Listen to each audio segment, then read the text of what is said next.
This is how your body, mind and spirit evolve every 7 years. Most cells in your body is renewed over a period of time. Does your personality change, too? 0 to 7 years, 7 to 14 years, 14 to 21 years, 21 to 28 years, 28 to 35 years, 35 to 42 years, 42 to 49 years, 49 to 56 years, 56 to 63 years, 63 to 70 years, 70 to 77 years, 77 to 84 years. Are you the same person now that you were 15 years ago? In fact, are you the same person you were just 7 years ago? Most of us have heard the old saying that every cell in the body is changed over a period of 7 years, but recent investigation has uncovered facts of far more significance to us as human beings. This concerns the emotional, physical and mental changes that seem to occur in approximate 7-year intervals. Of course, there are no fixed boundaries, and so one may achieve these levels of maturity at any period of our life. So what follows are simply the general changes you may find. Rudolf Steiner, the great teacher of anthroposophy, said that the 7-year cycles continue throughout life, and are of the utmost importance to doctors, teachers, psychiatrists and the social sciences. Without some smattering of these changes, it is difficult for anyone to understand the relationship of any given individual with his or her environment. So I have tried to summarize what Steiner and others have said about the cycles. Before the definition is started, I feel it is important to say that as humans, in fact as any life form, we are creatures of great polarities. Or as the philosopher Irwin Goodenough said, a book on love, loyalty or justice would gain little but pedantry by starting out with a concise definition of the term. Only as we describe the various conflicting elements associated with such words can we finally arrive at a meaning that includes these complexities. For important matters we understand, not as we simplify, but as we tolerate the paradoxical. One of the great paradoxes of our lives are that we constantly go through such massive changes every day. Daily we pass through an extraordinary change that we often take so much for granted we miss the wonder of it. The change occurs between sleeping and waking. For most of us, being awake is when we most fully feel ourselves. Compared with this, sleeping is a period during which we lose any focused awareness of being an individual, and we sink into what is generally called unconsciousness, the lack of personal awareness. This swing between waking and sleeping can be seen as the extremes within the possibilities of our experience. Sleeping and waking are the polarities, the north and south poles of what we can confront. In quite a real sense, we can say there is nothing beyond what is included in those polarities. But there is an enormous difference between waking experience and the experience of dreamless sleep. Yes, one can have an experience of what is considered deep unconsciousness. In waking we have a sensation of time, of being in a locality, of separateness and even isolation. But at the other end of that polarity we have a sense of timelessness and non-locality. What was a sense of self merges into an ocean of awareness, 0 to 7 years. One of the most important of these cycles is the first, from birth to 7 years of age. Its importance lies in the fact that it is the beginning of everything, the foundation upon which the later structure will be built. Birth gives individual life to an infant body. Even at birth, this small being already has its given potential of intelligence, creativity, and personality. But this potential has to come to terms with its environment, which includes its own body. In a human being we cannot have awareness without consciousness, we cannot have thinking without the tools of thought such as language, concepts or ideas. So during our early years we are largely moved by the instincts of hunger, need for love, protection and support, along with pain and the impact of our environment. All this while we build up the inner, mental structures that in later years will allow us to think, to feel, and to be aware of ourselves as an individual. One of the most important of these inputs is that of the unconscious behavioral responses we learn. From the moment you are born, perhaps even prior to that, you are learning, or there are pressed upon you, responses to what you are experiencing. The culture you are born into is a huge ready-made set of behavioral responses. For instance, an Australian Aborigine would easily respond to a huge living grub/caterpillar by eating it. This would be a very difficult behavioral response for most Northern Europeans or Americans. As babies we learnt everything from whether you respond to opportunity with fear or eagerness, to love with fear of warmth, to food as a glutton or with healthy appetite. At birth there is a very different physical and glandular system than in later years. For a start the sexual organs have not developed, meaning responses to sex and sensation are very global. Also the thymus is very large and in later years becomes smaller. It has been said this, in these early years, gives the child a very primitive response to truth, right and wrong, and what later become moral codes. So the child only slowly develops any real sense of social morality, but something so mysterious happens to us during this first 7 years that once done it can never be undone. The Roman Catholic Church recognizes this by saying that if they can have the first 7 years of a child's life, that is all they need to ensure a lifelong influence. Napoleon also observed that as the twig is bent, so the tree will grow. This is borne out by seeing the cases of children who have been lost and brought up by animals during these formative years. Even with the best tuition they never learn to become a self-aware personality as we know it. Time is a mystery to them, and even though their brain size and function is normal, they never approach the usual capabilities that education gives to modern women and men. So, in the first cycle we pass through an incredible process of learning. This includes motor movements, speech, relationship to ourselves and to our environment. And that means learning a vast amount about what is useful, entertaining or harmful, about what responses we get from others, and developing habits of response that may be difficult to change in later years. We learn a sense of personal awareness and move toward becoming an individual. In other words, we learn to say I and know what we mean. The learning of language is like a powerful computer program that gives us the ability to develop an identity and self-awareness. This is shown again by children reared by animals.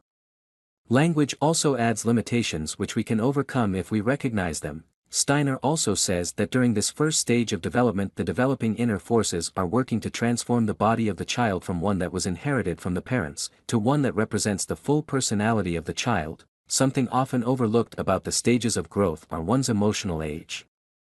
From age 0 we are completely dependent upon the loved person for our needs, physical, emotional and social. Great anger, jealousy or pain are felt if the loved one relates to anyone else, is lost, or threatens to leave. If we do not mature beyond this emotional age, in adulthood this enormous feeling reaction may also be felt at a time of emotional withdrawal of the partner, even if there is no sign of them withdrawing physically. In the infant and toddler there is a desire for unconditional love and a need to be always with the loved one. In an adult with this level of love, sex may be a part of the relationship, but the main need is a bonded connection. This is sometimes felt as a need to have the loved person want you as much, or as desperately, as you want/need them. Possibly the greatest fear, one that can trigger great anger or an enormous desire to placate or earn love, is the threat or fear of being abandoned, 7 to 14 years. The second cycle, from 7 to 14, continues this growth. The concepts and association of ideas and emotions that began in the first cycle begin to be discovered by the child. The physical changes also prepare the growing personality for the next stage. The thymus gland decreases rapidly in size, allowing the development of a sense of right and wrong, and social responsibility. A sign of this physical and psychological growth is the losing of the milk teeth and the emergence of our adult teeth.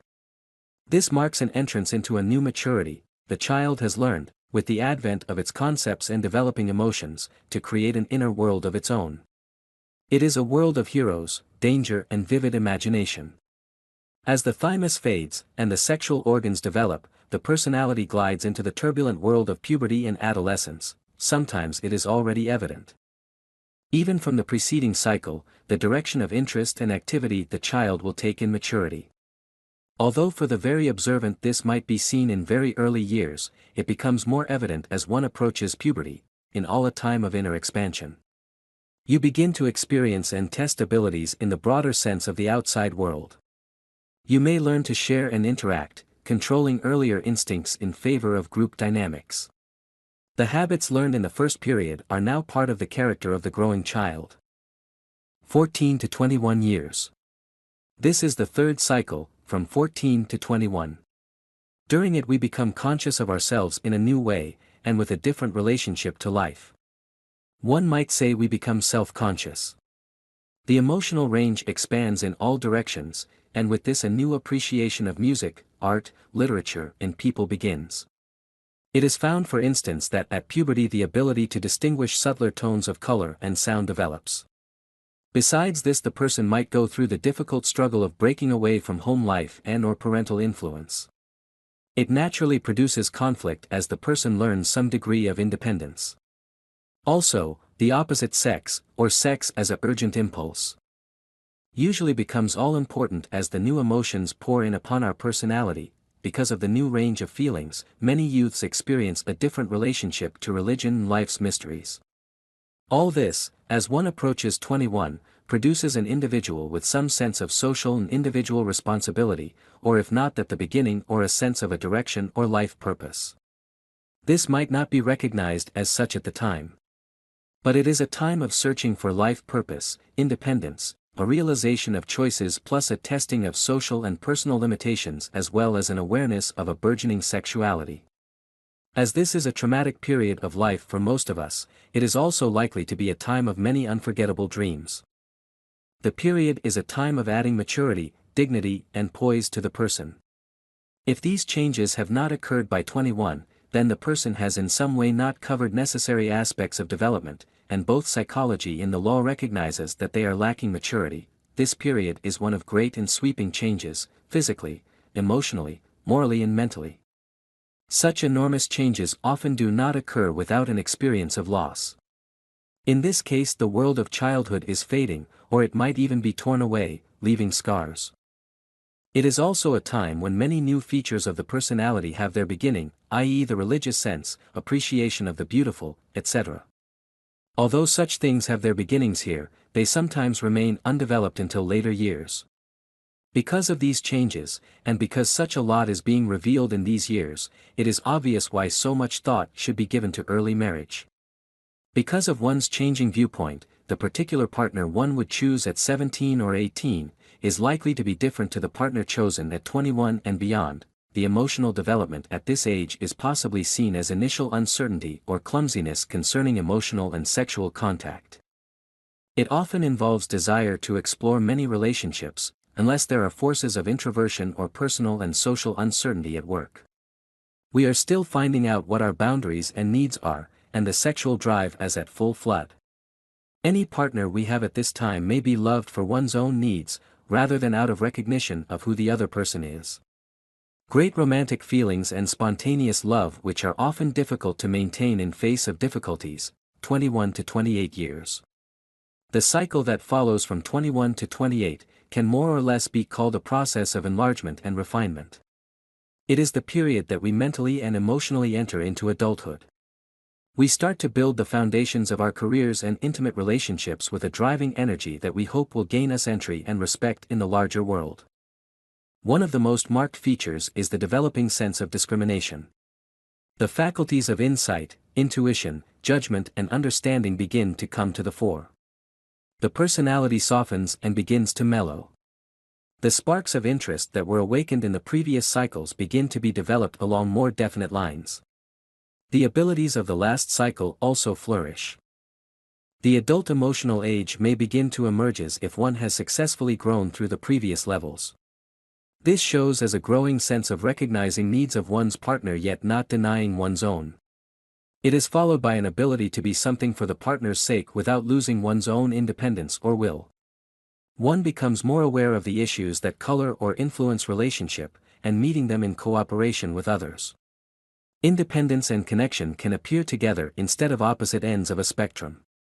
You move toward becoming caring sexual partners through discovering each other's needs and vulnerability. In this period you will begin to confront the issue that you were either born with or arose through the challenges and pains of your infancy and childhood.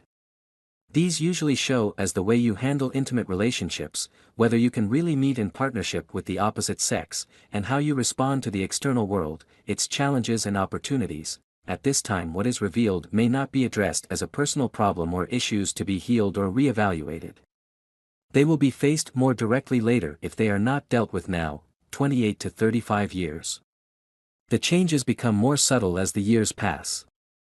The next cycle from 28 to 35, for instance, is one where the creative process of mind becomes most active. Researchers and inventors seem to make their greatest advances during these years.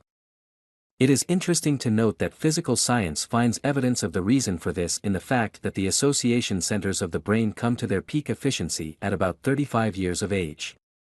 This is even more interesting when we see that most of the great religious teachers and philosophers came to some vital experience at 35. Jesus, Buddha, Paul, Dante, and Jacob Boehme were all in the region of 35 at the point of their greatest insights.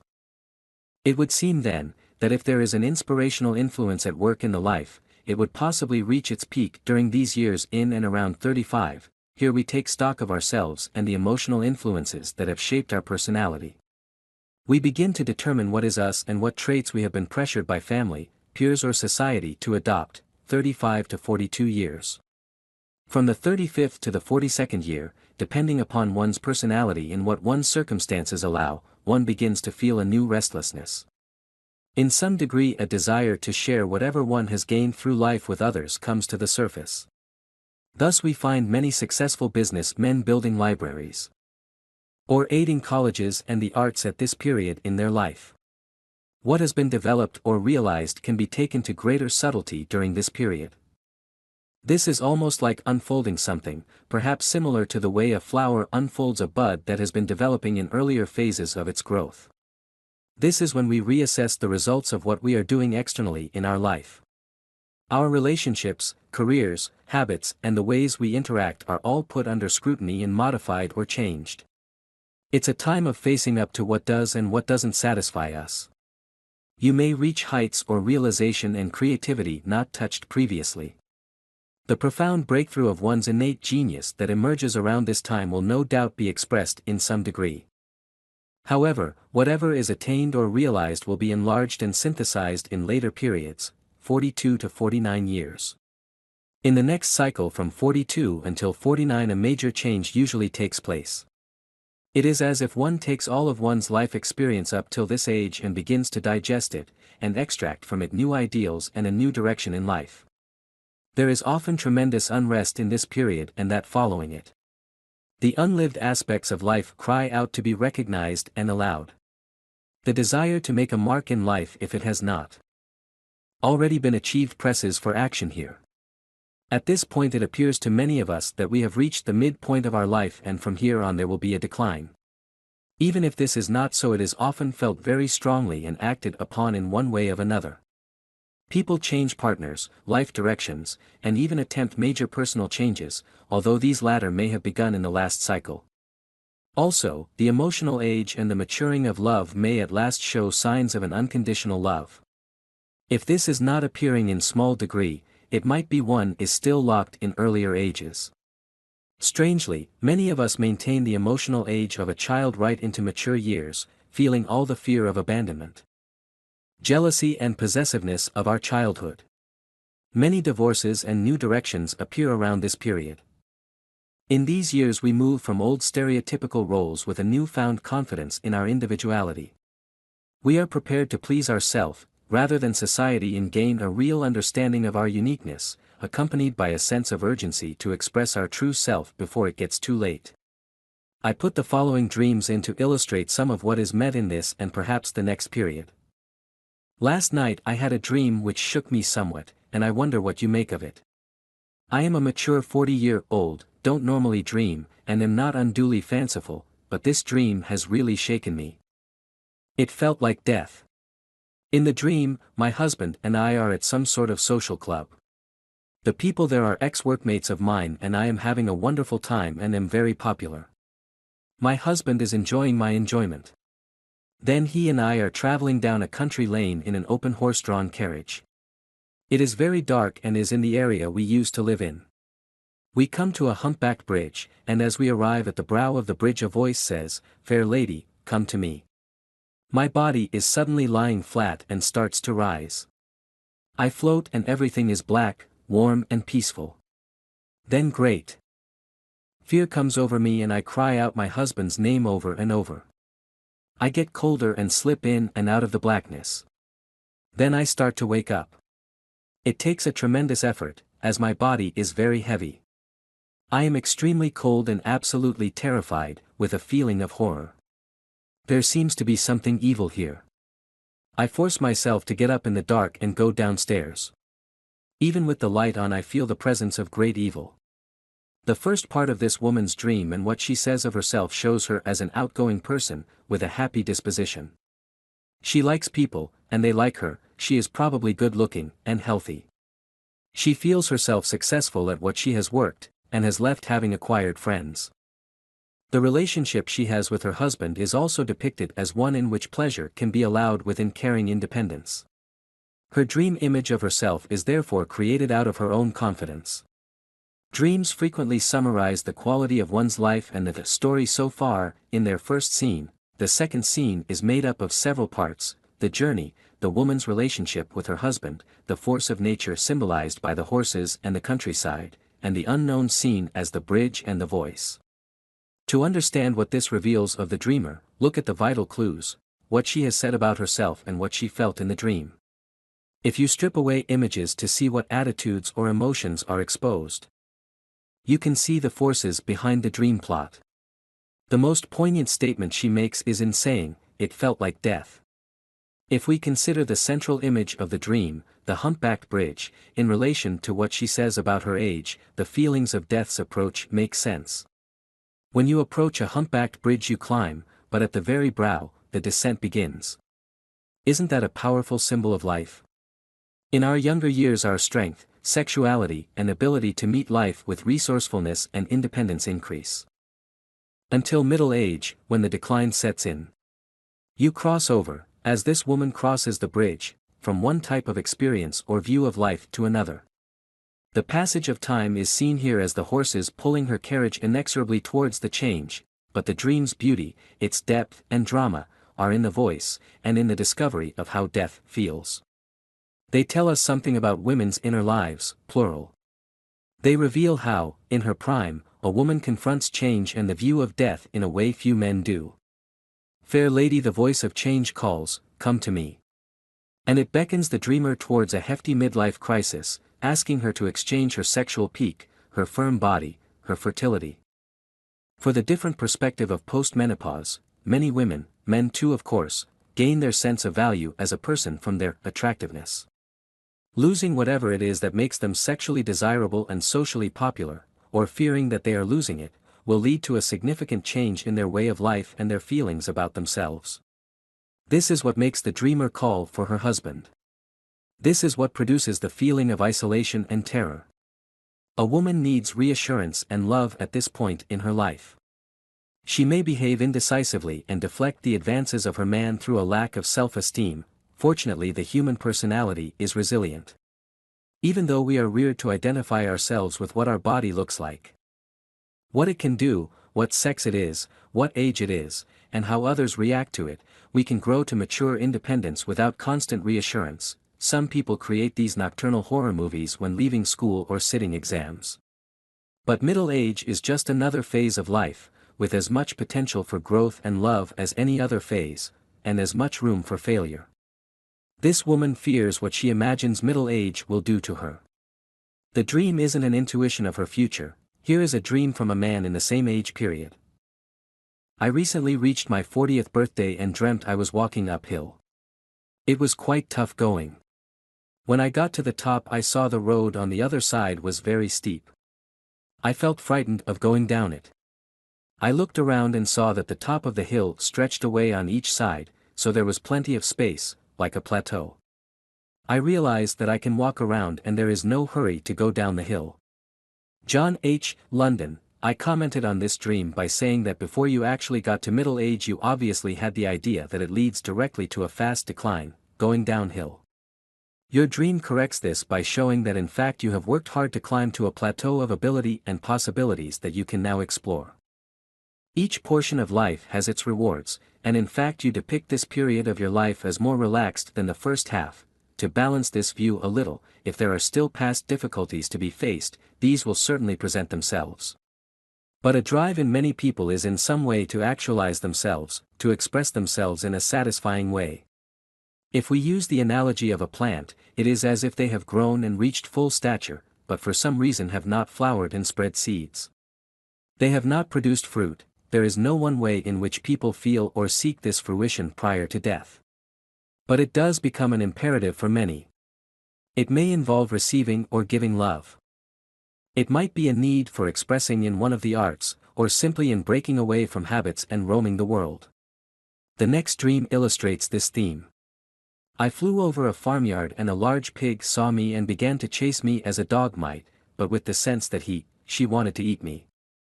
She chased me snapping and leaping into the air trying to get me. I felt a bit apprehensive at times that she would get my leg. This lowered my confidence in flying and I began to worry about altitude. And flew over a barbed wire fence and the pig and her young could not follow. I flew low over small trees that were just coming into leaf. They were beautiful soft green leaves. I knew it was autumn and the leaves were only just coming out because it had been a cloudy, overcast summer. I felt the leaves would have time to mature because the sun would be out in the autumn, and the trees would not die. The dreamer was in his 50s at the time of the dream, and had distinct feelings of something missing from his life. He felt very clearly that the late autumn expressed how he felt, that the best of his life, his fruition had not yet occurred. This was because it had been a cloudy, overcast summer. By this he meant his life had so many difficulties, he had not had a chance to flower. But the dream promised there was still time. In fact, he actualized so much from there on, and here is another dream example showing the same thing. I am in a bicycle race with many other people. I came to a very long hill. It is difficult and I have to push my bicycle. It takes me until midday. When at the top I meet a lot of family. Then I cycle on, realizing that because the road is flat, I can go much further before nightfall than I covered in the morning. The man was in his late 40s at the time of the dream. It shows him feeling as if the first half of his life has been a long difficult climb. His assessment or intuition of the second half of his life is that it will achieve much more, or cover more ground, and he will have more human and warm relationships, represented by his family. The bicycle represents his personal efforts to deal with life and his place in the human race, and as it suggests, he can go much further before nightfall, death, than he achieved in the morning of his life. 49 to 56 years. In this, and the next cycle from 49 to 56, and the periods that follow, the physical changes bring about a mental or spiritual climax. The decline of physical prowess and vitality forces the person to direct their attention inwards more frequently. Any problems of our personality, such as maladjustment and our repressions, will undoubtedly become more urgent in these years. This reacts upon one's marriage and professional life alike. The problem is that we have to learn to live with ourselves in a new way. We slowly have to adapt to our new old body, and habits of long-standing do not die easily. This is when we take an inventory of our life. It's a time of spiritual questioning and review of our life purpose. If we haven't successfully understood who we are by this stage and achieved our goals, then depression, moodiness, and turmoil will plague both our waking life and our dreams. 56 to 63 years. This period is often a time of inner tranquility and acceptance. At peace with oneself and more accepting of where we are and what we have achieved marks this period. But many things that were lying unlived within you might arise at this time, either as a form of unrest, or as directly living out those things that duty or work, or even self-restraints, kept you from doing or being. Usually your life situation begins to change in this stage. There is the start of a great shift and adjustment. Both in terms of external activities, but also in how you deal with and feel about relationships. Part of the difficulty is that you have lived a long life as a younger person, and the old ways of dealing with things is often difficult to let go of as things change. The opportunity to experiment more fully in life helps you to reassess yourself and what new way of relating and being suits you or is satisfying. The psychiatrist Carl Jung and others such as Nietzsche developed a whole theory about this period of life that he called individuation. Perhaps the influence of this began in the last periods during the 40s, but becomes more marked now. As an individual we may come to recognize that our makeup is formed out of the collective experience of our family and the culture we have been exposed to. The question, who am I, leads us to look more fully into what makes us who we are. This awareness and the insight gained from it transforms us. The change is that of becoming more fully independent of the forces that formed us. This means we create something new of who we are, and perhaps leave something of this new self in the world by what we do. Create or live. Not everyone undertakes this diving into the depths of self to discover one's core being. To quote from the website Soul Guidance, individuation means that one becomes a person, an individual, a totally integrated personality. It is a process of self-realization during which one integrates those contents of the psyche that have the ability to become conscious. It is a search for totality. It is an experience that could be formulated as the discovery of the divine in yourself, or the discovery of the totality of yourself. This does not always happen without pain, but it is necessary to accept many things that normally we would shy away from. Once a person has accepted the contents of his unconsciousness and has reached the goal of the individuation process, he is conscious of his relationships with everything that lives, with the entire cosmos. 63 to 70 years. Now we have deeper acceptance and understanding of the people in our life.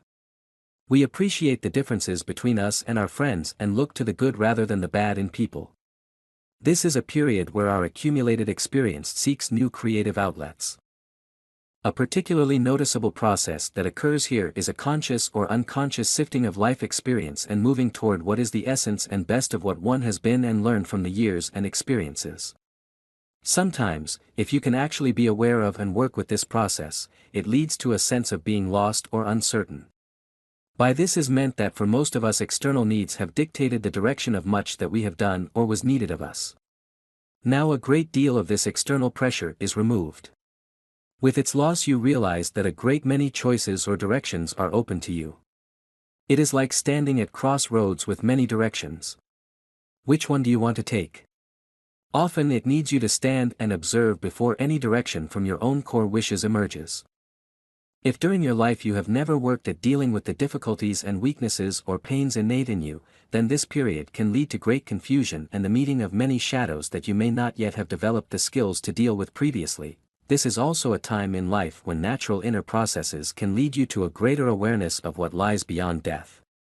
Things fall away naturally if you let them. A greater detachment from things of the world arises, and this in itself is a foretaste of death in which you can let go of all that you have held on to. 70 to 77 years. Of course there are no fixed boundaries, and so one may achieve this level of maturity at another period. But if the issues met in the previous cycle have been dealt with, then there is a new awareness of the subtle sides of life, and a changed relationship with those you love or come in contact with. There is a greater unconditional love and acceptance. By this is meant that awareness of the depths and subtleties of one's own self are known more fully. If you are a person who has an active inner life, it can happen that the huge harvest of gathered life experience that was sifted and synthesized into clearer and more streamlined, or simpler concepts and meanings, is now expressed in your life and dealings with others. You may not be as powerful and active in the outer world, but you are gaining strength and effectiveness on people's inner life if you are still healthy. But such changes, as always, depend upon how well you have dealt with the problems, trauma as ability to grow during your life. If these are met, then this letter is an excellent example, 77 to 84 years onwards. During the 3 preceding periods a new self was developed. This emerged out of a summary and synthesis or all that you had lived. Perhaps, if you gave attention to your inner life, doorways of perception were opened through which you saw how your present life is a continuum of the long past, of ancestors and other influences. From this new self and widened perceptions you are acting and living in the world in a different way. The essence of the purpose, love and ideas you live by is given new expression. As we have seen, the various physical changes have interacted with the spark of awareness lit at birth, causing changes in consciousness and attitude. Might we not speculate then, by saying that the biggest physical change of all, death, may be but a prerequisite for yet another cycle of life, an initiation into an entirely new type of awareness?